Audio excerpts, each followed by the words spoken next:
আরও গ্রাম প্রতিরক্ষা বাহিনীর জনজীবন সম্পর্কে আজকে আপনাদের দেখাবো। এই হলো বাংলাদেশ আনসার ও গ্রাম প্রতিরক্ষা বাহিনীর জনজীবন।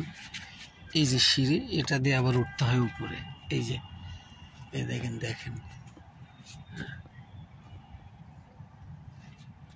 এই যে এর ভিতরেও এই যে চারিদিক পর্দা দিয়ে, ঠিক পালকিতে যেমন বিয়ে করলেও নতুন বউ নিয়ে পালকিতে চলে, এরকমই একটা পথ বাংলাদেশ আনসার ও গ্রাম প্রতিরক্ষা বাহিনীর জনজীবন।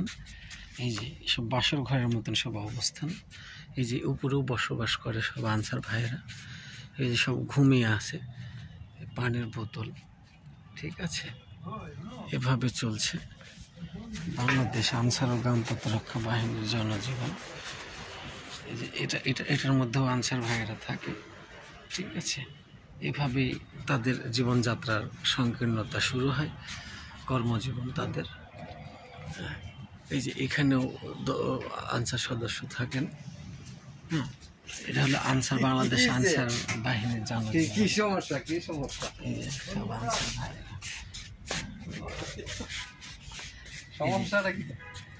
ভিতরেও আনসার সদস্য, খুব গোপন একটা জায়গা যেখানে আপনার যুদ্ধের মতো জীবনযাপন করতে হয়। এই সব দেখা যাচ্ছে। হ্যাঁ, অনেক কষ্ট করে অবস্থান নিতে হয়। এই হলো বাংলাদেশ আনসার ও গ্রাম প্রতিরক্ষার বাহিনীর জনজীবন। কোথায় গেল? ঠিক আছে, এই যে এখানেও আনসার সদস্য থাকেন। সব কিছু ঘুমিয়ে আছে, দেখেন।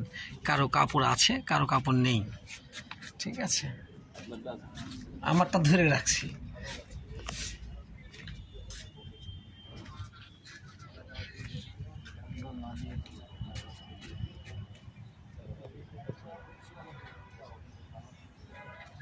অনেক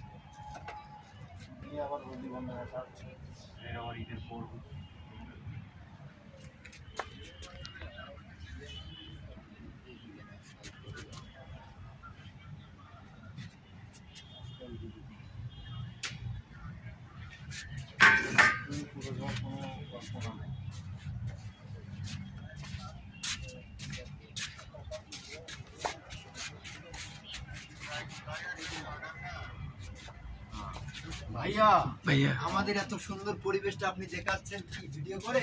জি ভাইয়া। তামিম ভাইয়া, জি, hello.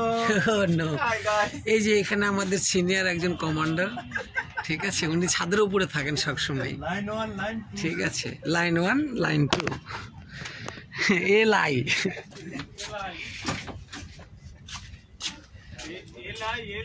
L2 love you. Video করতে। জি জি, অনেক কষ্টদায়ক দৃশ্য। আনসার ভাইদের অবস্থান এই যে এখানে কিন্তু কলা। হ্যাঁ, এই যে আনসার ভাই কলা খায়, সুসা ফেলানোর টাইম পায়নি, দেখছেন। মানে ঘুমিয়ে গেছে, এত কষ্ট তাদের।